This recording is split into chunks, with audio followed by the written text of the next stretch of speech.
क्या हाल चाल? बढ़िया एकदम। चलिए, बच्चों सर्किट में जनरली कंसिस्ट करते हैं नंबर ऑफ रजिस्टर्स के बारे में और सेल्स इंटरकनेक्टेड होते हैं कॉम्प्लिकेटेड वे में। जो फॉर्मूला होता है अपन डिराइव करते हैं सीरीज और पैरेलल कॉम्बिनेशंस ऑफ रजिस्टर से, जो कि ऑलवेज सफिशिएंट नहीं होता, जो कि डिटरमाइन करेगा सभी करंट एंड पोटेंशियल डिफरेंस को। दो रूल्स होते हैं बच्चों किरचॉफ रूल्स का, जो यूजफुल होता है एनालिसिस ऑफ इलेक्ट्रिकल सर्किट्स में। एक सर्किट है, अपन बात करेंगे उसमें लेवलिंग करंट है, ईच रजिस्टर्स बाई एस से आई है, डायरेक्टेड है arrow toward indicate current I flow कर रहा है along the resistors in the direction indicated है।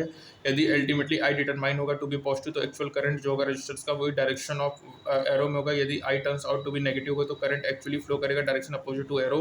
सिमिलरली बच्चों ईच सोर्स के लिए सेल्स या कुछ other source of electrical power है, तो जो पॉजिटिव और नेगेटिव इलेक्ट्रोड्स होंगे वो लेबल्ड होंगे, जो कि डायरेक्टेड होंगे with a symbol for the current flowing through the cell. अपन यहाँ पे बताएगा कि जो पोटेंशियल डिफरेंस होगा I R between the positive terminal P and the negative terminal N, जो यहाँ पे करंट फ्लो करेगा N to P through cell. यदि लेबलिंग करेंगे करंट को थ्रू द सेल तो अपन पी टू एन, तो कोर्स होगा V is equal to E plus I E R होगा। यहाँ क्लेरिफाई करेंगे अपन रूल्स को, देखेंगे जंक्शन रूल। किसी भी जंक्शन में जो सम ऑफ द करंट होगा एंटरिंग द जंक्शन इक्वल होगा sum of current leaving the junction. ठीक है।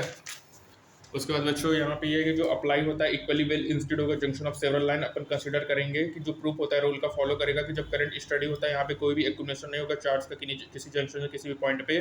जो टोटल करंट फ्लो करेगा मस्ट इक्वल होगा total current leave flowing out करेगा। जो एल्जेब्रिक सम होता है बच्चों लूप रूल में potential around in closed loop, जो एल्जेब्रिक सम होगा change in potential around closed loop run involving resistor cells in the loop zero होगा। ये rule obvious electric potential depend करेगा लोकेशन ऑफ द पॉइंट पे। Starting with any point अपन come back करेंगे same point पे, जो total charge होगा वो मस्ट बी जीरो होगा। क्लोज्ड लूप में अपन कम बैक करेंगे starting point and hence the rule.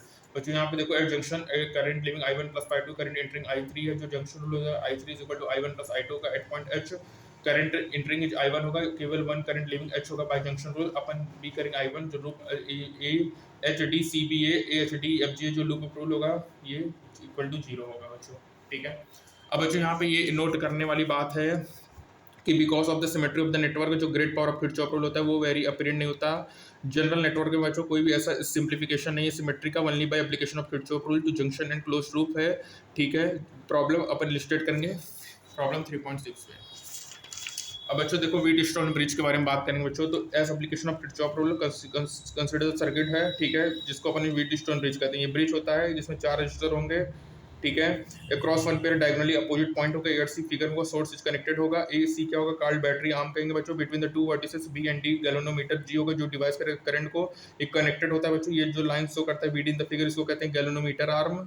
ठीक है। ये बीडी क्या है हमारा गैलोनोमीटर आर्म है बच्चों। और सिंप्लिसिटी अपन एज्यूम करेंगे सेल के पास कोई भी इंटरनल रेजिस्टेंस नहीं है। जनरल यहाँ पे कोई भी करंट फ्लो करेगा across all the resistors as current IG through जी।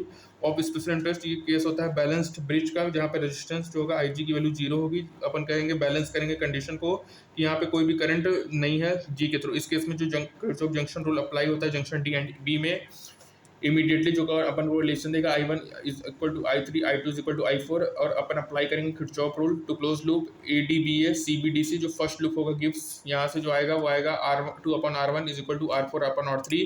जो ये जो लास्ट इक्वेशन जो रिलेट कर रहा है 4 रजिस्टर्स को, इसको कहते हैं balance condition for the galvanometer to give zero और नल डिफ्लेक्शंस। ठीक है बच्चों। और जो व्हीट स्टोन ब्रिज और उसकी जो बैलेंस कंडीशन होती है वो प्रोवाइड करता है practical method to determine of unknown resistance को। सपोज करो अपन के पास एक अननोन रेजिस्टेंस है जो कि इंसर्ट कर रहे हैं फोर्थ आर्म R4 जो अपन नहीं जानते। अपन यदि non resistance R1 R2 first और सेकंड आर्म को जानते हैं वेरिंग R3 गैलोनोमीटर, सो नल डिफ्लेक्शन जो ब्रिज बैलेंस हो जाएगा फ्रॉम द बैलेंस कंडीशन। जो वैल्यू होगा अननोन रेजिस्टेंस R4 का वो हो जाएगा R4 is equal to R3 R2 upon R1। एक प्रैक्टिकल डिवाइस होता है बच्चों इस प्रिंसिपल पे, जिसको अपन मीटर ब्रिज कहते हैं। ये डिस्कस होगा नेक्स्ट सेक्शन में बच्चों। तो बच्चों जो हमारा मीटर ब्रिज है वो हमारा कब डिस्कस होगा बच्चों, नेक्स्ट सेक्शन में होगा बच्चों। तो व्हीट स्टोन ब्रिज बच्चों क्या होता है, ये एप्लीकेशन ऑफ किरचॉफ लॉ है, जहाँ पे सर्किट जो होगा अपन को दिखाया जाएगा जिसको अपन व्हीट स्टोन ब्रिज कहेंगे बच्चों। इसमें 4 रजिस्टर्स होंगे R1 R2 R3 R4 होगा बच्चों। और बैलेंस्ड ब्रिज में रजिस्टर जो होगा उसमें आईजी जो करंट ड्यू टू गैलोनोमीटर होगा वो जीरो होगा बच्चों। यहाँ पे कोई भी करंट फ्लो नहीं होगा जी के थ्रू। यहाँ पे जो किरचॉफ जंक्शन रूल होता है अप्लाइड होगा डी एंड बी। ठीक है बच्चों। ये जो बी टू डी है इसको कहते हैं गैलोनोमीटर आर्म कहते हैं बच्चों। R2 upon R1 is equal to R4 upon R3 होता है बच्चों। और ये जो लास्ट इक्वेशन है ये 4 रजिस्टर्स को बताता है जो कि बैलेंस कंडीशन में है, जो कि अपन को जीरो या नल डिफ्लेक्शन देगा। यदि R4 निकालना है तो R3 R2 अपॉन R1 होगा। एक प्रैक्टिकल डिवाइस होता है जिस इस प्रिंसिपल जिसको अपन मीटर ब्रिज कहते हैं, जो कि डिस्कस होगा नेक्स्ट सेक्शन में बच्चों। दो रूप है, Kirchhoff current loop, Kirchhoff voltage loop है, केवीएल केसीएल। बच्चों ये केवीएल है जो कि बोलता है अलजेब्रिक सम जो होता है change in potential around any closed loop, वो बच्चों क्या होगा, जीरो होगा बच्चों। एक होता है केसीएल जो बोलता है एट एनी जंक्शन जो सम ऑफ करंट एंटरिंग करेगा वो इक्वल होगा sum of current leaving the junction. ठीक है बच्चों, वो होता है केसीएल जिसको अपन कहते हैं किरचॉफ करंट लूप। एक होता है हमारा केवीएल किरचॉफ वोल्टेज लूप है बच्चों। ठीक है, तो बच्चों यहाँ पे हमारा ये पार्ट कंप्लीट हुआ। अब नेक्स्ट टर्न में अपन बात करेंगे इसके समरी और इसके पॉइंट्स टू फाउंडर के बारे में, और इसी के साथ और इसके फिजिकल क्वांटिटीज को भी अपन देखेंगे। और साथ ही साथ बच्चों यहाँ पे हमारा ये जो करंट इलेक्ट्रिसिटी है वो खत्म हो जाएगा। तो बच्चों अपन मिलते हैं नेक्स्ट पार्ट में जिसमें अपन समरी और उसके यूनिट एंड डायमेंशंस के बारे में और अपन पॉइंट्स टू फाउंडर को कवर करेंगे। तब तक के लिए बच्चों thank you, stay tuned for further updates, all the best, bye bye.